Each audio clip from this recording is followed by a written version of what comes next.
Clasificación B, bajo supervisión de un adulto.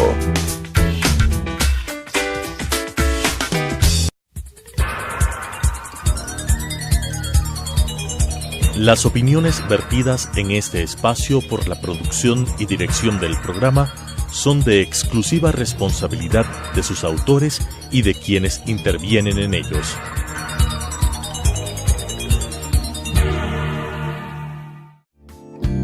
La aceptación de nuestra realidad nos dará la oportunidad de saber que estamos dispuestos a seguir adelante con lo que nos toca. Te invito a acompañarnos. Hoy es un buen día para empezar de nuevo. Telesucesos Canal 29 presenta Frente a la Vida con Juan Diego Umpierres. Bienvenidas, bienvenidos Frente a la Vida, tu espacio de reflexión. Gracias por acompañarme cada tarde y también cada noche, por supuesto a través de tu radio, Radio Sucesos, de la parada inteligente que siempre hacemos a las 6:30 y a las 21 horas nos abrazamos nuevamente en televisión a través de Telesucesos para conversar esto que ves en la radio. Digo ves en la radio porque siempre lo decimos, es una manera inteligente de mirar la radio a través de la televisión también y por supuesto ponerte cada una de estas herramientas que solamente convocan al alma, al espíritu, a la sonrisa, al entendimiento y sobre todo también al agradecimiento de entender que vale la pena poner esa voluntad y esa conciencia y esa dinámica de decir hoy es un gran día a pesar de las circunstancias, hoy tengo que entregar lo mejor de mí, hoy tengo que poner yo también herramientas funcionales para buscar esa transformación colectiva de esa sociedad, de ese planeta, de ese mundo, pero sobre todo también de mi familia y de mi propio ser en función de abrazar ese contenido maravilloso que a veces se nos escapa, que es la felicidad. Redes sociales como Juan Diego Motiva, siempre las pongo al servicio iniciando el programa. Gracias por escribirnos, gracias por pertenecer, gracias por tomarte el tiempo en cada uno de tus escritos y sobre todo también para que puedas decirnos a quién quieres que tengamos en el programa, si quieres venir a contar tu caso. Este es un espacio abierto también humano, no solamente especialistas, sino cualquier persona que seguro ha pasado por alguna circunstancia, puede tener una herramienta que nos pueda servir a todos para tomar algo en nuestro corazón. También en el Facebook como Frente a la Vida están los programas y nuestro canal en High Definition en YouTube de Telesucesos. Ahí vas a ver cada uno de tus Frente a la Vida para convocar esto maravilloso que es el sentir, que es el respiro, que es el suspiro y decir que siempre vale la pena. Hoy tengo el honor de conversar con un amigo de alma, con Alberto Gómez de la Torre. Él es abogado, pero no lo estoy trayendo a Alberto para hablar del derecho, gracias por estar aquí, sino Alberto lleva todo un camino en la meditación Zen. Nos unen cosas maravillosas, que es el Centro de Desarrollo Integral, nos une nuestra maravillosa Vera, que vamos a hablar de ella también, esa doctora extraordinaria que nos puso en la psicología iniciática. Y quise traerte porque tú eres un profesional del mundo jurídico, del derecho, pero has estado vinculado a esto de la meditación Zen, que sin duda hay gente todavía que dice cómo se digiere eso, porque nos suena algo más bien de una cultura oriental que no nos pertenece. Sin embargo, hay una cantidad de occidentales que han entrado bajo la disciplina del Zen, que han transformado la vida. Te invitaría primero a decir, ¿qué es el Zen? Ok, bueno, el Zen, un poco difícil describirlo. Yo creo que el Zen hay que vivirlo. El Zen es una práctica, lógicamente parte del Zen es una práctica, pero también es una filosofía de vida. Es un poco como tú quieres vivir, es un camino que tú inicias del momento que te llega a tu corazón, a tu alma, y es un camino que lo sigues y que en realidad no lo puedes dejar porque se convierte en un método de vida, en un proceso de vida, en un camino.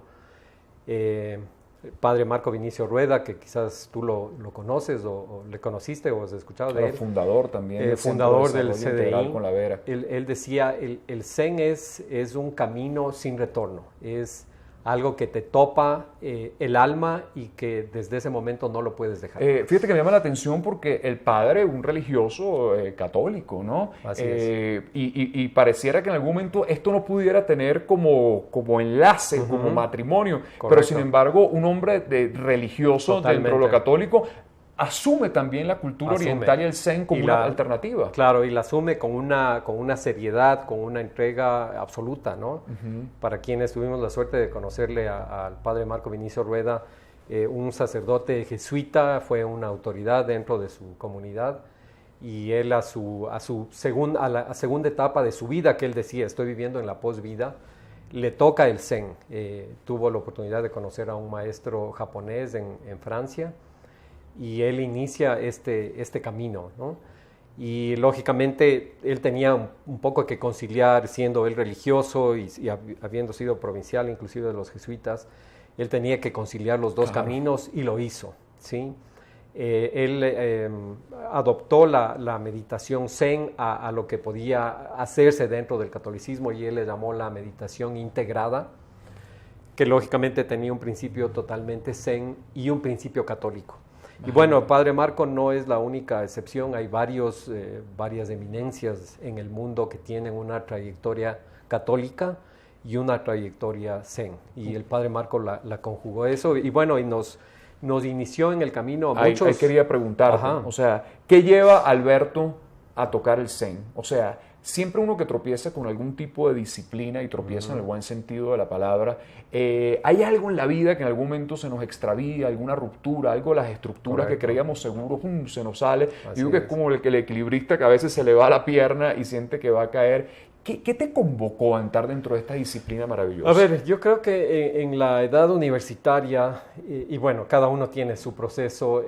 Yo iniciaba mis estudios universitarios en la Universidad Católica, y tuve una crisis, una crisis típica de existencia, de qué estoy haciendo aquí, etc. Y el Padre Marco ya dirigía el Departamento de Religión.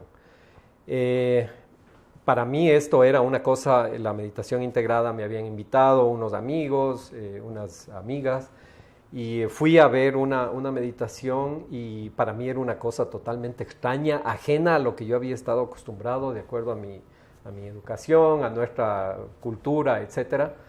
Pero el Padre Marco era tan sabio que él un poco sabía qué es lo que pasaba, y especialmente con los chicos, ¿no? con las personas que un poco comenzábamos nuestra vida estudiantil. Y entonces él me dice, no necesitas hacer la práctica con nosotros, pero siéntate, lo único que te voy a pedir es siéntate al final del dojo, del cuartito en donde se hace la meditación, y solamente haz silencio, ayúdanos con eso. Y entonces fue la forma en la que yo me di cuenta, bueno, no pierdo nada comenzando a hacer este tipo de meditación. Claro. Ese fue mi inicio. Comencé a hacer las prácticas de meditación integrada con ¿Hace cuántos años, Marco. Alberto? Esto fue cuando yo tenía unos 19 años. Sí. No te voy a preguntar. Ok, más o menos puedes concluir ahí.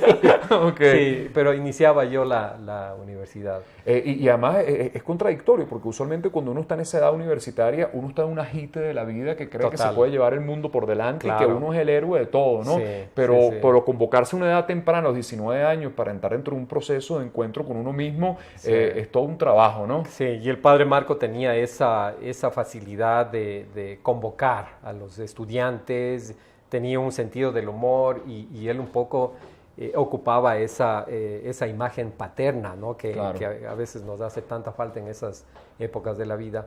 Entonces, bueno, me enganché de esa forma. Ok, vamos a la próxima parte, Alberto, hablar de el origen de toda esta cultura, de dónde viene, cuántos años, esto es algo milenario también, cómo se ha transmitido, por qué llegó al occidente, hoy tiene un auge importante. Te dejo esa pregunta para que la vayamos a desarrollar. Hoy conversamos con Alberto Gómez de la Torre. Él es un gran abogado, un gran amigo, pero un hombre de una disciplina dentro del camino del Zen, y quise traerlo para que podamos escuchar, y si alguien se siente convocado a ese camino del viaje interior, le puedo decir que el verdadero despertar de la conciencia está cuando uno mira hacia adentro. Hoy aquí, Frente a la Vida. Regresamos Frente a la Vida, conversando con Alberto Gómez de la Torre, abogado, pero todo un caminante dentro de la cultura Zen. ¿De dónde viene esto? Ubícanos un poquito del rasgo cultural. No soy un experto, soy un practicante, pero bueno, la meditación Zen viene del siglo, de los años 1200, con un maestro japonés que se llama Dogen Seiji. Él era un meditador, etcétera, era un joven inquieto, como son todos los jóvenes, y entonces él venía de una familia muy pudiente, y un poco tiene esta inclinación, esta inquietud de convertirse en un monje. Pero la práctica que se llevaba en el Japón en ese entonces no le era suficiente a él. Y entonces él era un investigador, decide viajar a la China, se queda algunos años en la China y hace unas ciertas modificaciones a la meditación que se practicaba en Japón y incorpora algunas prácticas de la China. Él, podemos decir, Dogen es el fundador del Zen, ¿sí? en el Japón. Data de los 1200, 1300. Hay varias escuelas Zen en el Japón, varias ramas. Nosotros acá practicamos. ¿Hay relación con el budismo? Claro, el Zen básicamente tiene a Buda no como su dios, sino como su centro. Como tú sabes, Buda no es un dios, claro. Es un ser que alcanzó el despertar, la iluminación. Que de hecho eso es lo que significa Buda, es despertar. Lo que significa, claro. Así es el ser despierto. Y entonces Dogen desarrolla toda esta escuela para el Japón y de ahí es el inicio del Zen en el Japón. Como te decía, hay muchas escuelas, hay el Soto Zen, el Zen Rinzai, nosotros practicamos el Soto Zen. A Occidente, ¿cómo viene el Zen? Viene básicamente en el siglo XX, de lo que yo entiendo. Hay algunos maestros que fueron enviados del Japón a Occidente, unos fueron a Europa, otros fueron a Norteamérica. El padre Marco, como te decía, él adquiere su conocimiento a través de Taizen de Shimaru, que era un monje japonés que se radicó en París. Y bueno, vinieron otros monjes también a la parte de California, de Norteamérica. ¿Qué sucede, Alberto, cuando uno entra dentro de este camino? ¿Qué pasa dentro de un proceso de meditación? O sea, para la gente todavía que dice, pues hay gente que dice, yo quizás no soporte estar una hora y media en ese silencio profundo, o me puedo aburrir, o ¿qué pasa? ¿Cómo se va recorriendo? Muchas, ¿cómo te diría? Concepciones que a veces son erróneas o equivocadas, o que tenemos una idea diferente de lo que puede ser la meditación. A veces cuando escuchamos meditación, escuchamos de esta meditación trascendental, estos viajes en los que se embarca la gente.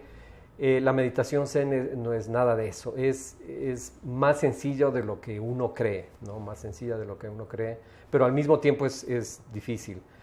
El Zen es seguir primero necesitas una postura. En el Zen lo que se hace es, mientras estás tú sentado, en esta posición de Zen se llama Zazen, y de lo que se trata es un poco de irte despojando más bien de todo tu bagaje que vas llevando. ¿Sí? Tienes un bagaje del pasado, de tu niñez, un poco el inconsciente colectivo, y también tienes muchas expectativas a futuro que te crean mucha ansiedad, mucha angustia, mucha expectativa, y básicamente el pasado y el futuro no nos dejan vivir el presente como deberíamos vivirlo. Entonces de lo que se trata el Zen es de que tú te sientas y con la intención de hacer un silencio, con la intención de despojarte un poco de todos estos velos de este pasado, de esta carga. Y entrar en el aquí y el ahora. Y entrar en el aquí y el ahora. Lo practicas cuando estás sentado, estás solo ahí, estás en ese momento, y un poco eso se va traduciendo a tu vida diaria. Ok, esa es la segunda pregunta que te hago. O sea, más allá del entrenamiento, de la disciplina, del ejercicio diario, por llamarlo de alguna manera, correcto, ¿cómo eso se incorpora en el buen sentir práctico de la vida? Eso vas incorporando en el día a día de tu vida, en todas las actividades, que no es fácil, porque no dejamos de preocuparnos, bueno, ¿qué voy a hacer mañana? O cómo voy a solventar unos temas financieros, o qué pasó con mi vida de juventud, o qué sé yo. Pero un poco la práctica del Zen te ayuda a eso, a que cada vez tu carga sea menos pesada, sea más liviana, y que puedas vivir a plenitud ese momento. Y vivir a plenitud no significa otra cosa que sino vivir con intensidad cada momento. ¿Sí? Esta entrevista, o el rato que estás trabajando, el rato que estás aquí. Sí, estás en una reunión, o estás disfrutando de una fiesta, o estás también teniendo una pena, un dolor grande. Eso es lo que es el Zen. Y la gente que habla que se puede en algún punto en ese proceso de meditación vaciar y dejar la mente en blanco, ¿es cierto? O sea, ¿qué pasa? Yo diría que es relativamente ¿qué te diría? Es imposible. Tienes que sentarte con esa intención de vaciarlo. Pero un poco tienes que sentarte también con una gratuidad. Claro. Dentro del Zen, sin desear nada, porque cuando tú deseas vaciarte totalmente, vas a comenzar a angustiarte y vas a estar siempre con una expectativa. Entonces la idea es sentarte con un anhelo gratuito y bueno, los pensamientos van a venir porque nuestro inconsciente es tan grande, tan poderoso que los pensamientos vienen y los tienes que dejarlos pasar. Es como que tú eres una montaña y los pensamientos son las nubes. Okay. Y entonces tú los dejas pasar, si no los ignoras. El tema y la clave ahí es no te enganches en esos, okay. ¿sí? Sino que lo reconoces. ¿Y la respiración va muy alineada a esto también? La respiración tiene un sentido. La respiración tiene que salir del jara. Uh-huh. ¿Sí? La inspiración siempre tiene que ser libre, no es nada tensionante. Con la expiración tú te concentras que la expiración salga de tu jara, la inspiración es libre. Y es un tema que lo practicas cada vez que te sientas. Cada vez que te sientas, que haces una meditación, es una nueva meditación.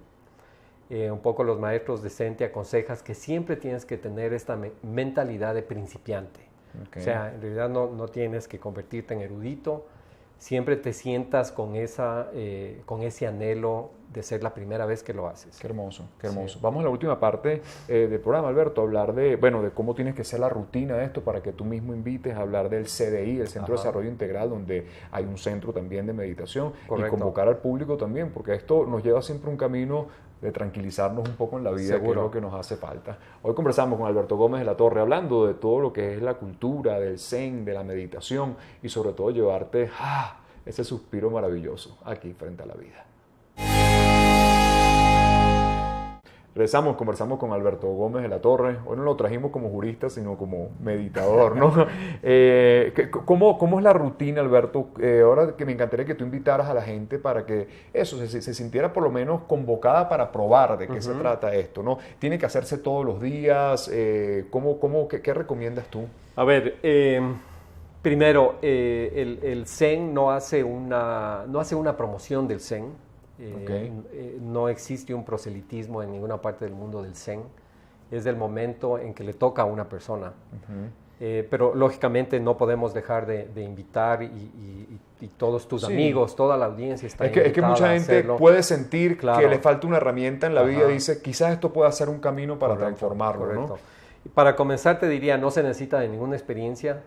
Todas las personas están invitadas a descubrir lo que es el Zen, porque un poco hay que entender que todos tenemos una divinidad en nosotros mismos. Para el Zen y para el budismo, todos somos Budas que no hemos llegado todavía a que ese Buda despierte en nosotros. Entonces, la invitación está ahí muy abierta, muy generosa a todas las personas que quieran hacerlo. No se necesita ninguna experiencia. Es más, cuando nosotros hacemos retiros que se llaman seshins para el Zen. Y vienen maestros, ¿no? Vienen maestros. Hemos visto maestros en el CDI extraordinarios, ¿no? Tenemos maestros visitantes muy experimentados. Tenemos un maestro que ha venido por algunos años del Japón. Este año quizás va a venir también. Tenemos un maestro colombiano que se graduó recientemente. Densho Quintero, que se graduó en Japón. Y algunos maestros visitantes que nos visitan permanentemente. Entonces, ¿qué te digo? La práctica se recomienda que sea diaria, pero lógicamente es muy difícil, inclusive para muchos de nosotros que tenemos ya algunos años practicando. Se puede hacer meditación, es mejor hacerlo en un grupo, porque el grupo un poco te sirve de apoyo. Eso es la Sangha, es uno de los 3 preceptos del Zen. Es tener un grupo de apoyo, y en realidad ese grupo de apoyo se convierte en un amigo del alma para ti. Hacemos meditación en la casa que fue de Vera Kohn, en la Lizardo García y 12 de octubre. Hacemos todos los sábados a las 7 de la mañana. Después nos tomamos un desayuno ligero, que es más un desayuno de compartir y de charlar de cosas diferentes. Es un grupo muy interesante. Y también tenemos el CDI. El CDI es una fundación que la fundó Vera Kohn con el padre Marco Vinicio Rueda en el 1976, hace 4 décadas. Está abierto a todo el público. Hacemos meditación ahí los sábados y los lunes. En Casa de Vera también hacemos los lunes por la noche, a las 8 de la noche. y en el CDI también lunes de noche y sábados de mañana. Siempre nombrarla a Vera, que fue nuestra amiga y a la cual yo siempre rindo homenaje, porque los que estamos dentro del mundo de la psicología profunda, Vera fue un pilar extraordinario. Fue una mujer que cada palabra tenía la contundencia de la sabiduría. Eran 100 años, ¿no? Era 100 años de vida que nos regaló, nos entregó, pero ella muy vinculada, más allá de la psicología iniciática, de todo el protocolo de Durkheim, venía también con el Zen como un propósito fundamental dentro de la herramienta, incluso dentro del ámbito psicoterapéutico también, ¿no?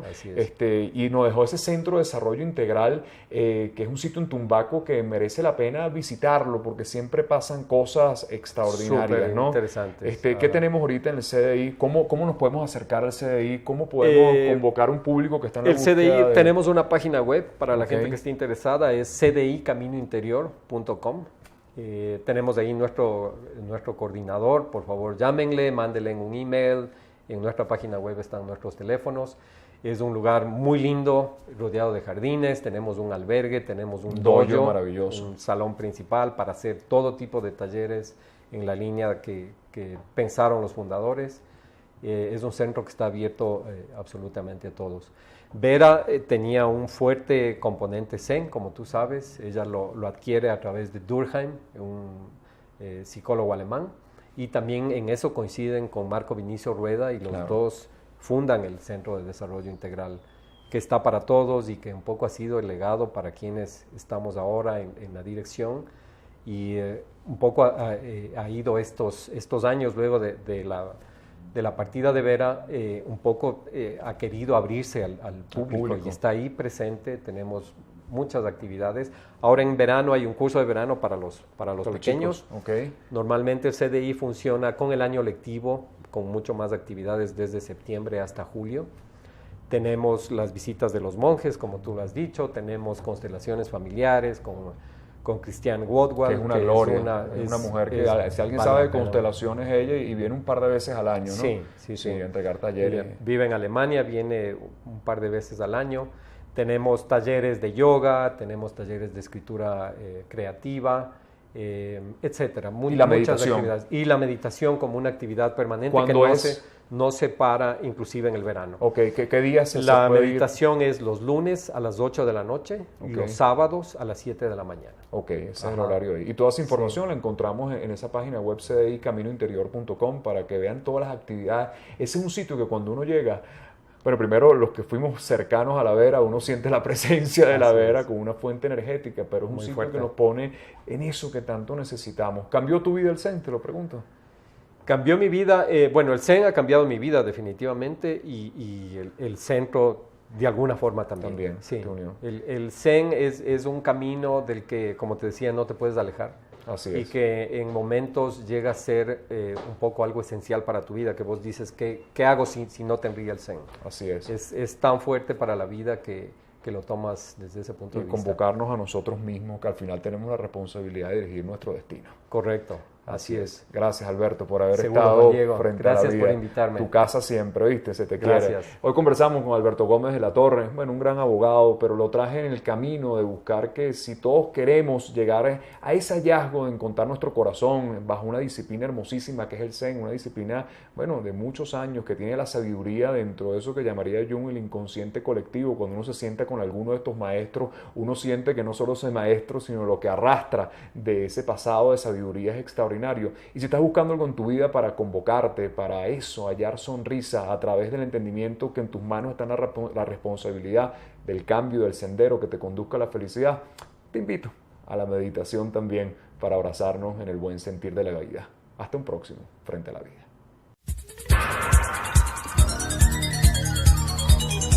Las opiniones vertidas en este espacio por la producción y dirección del programa son de exclusiva responsabilidad de sus autores y de quienes intervienen en ellos.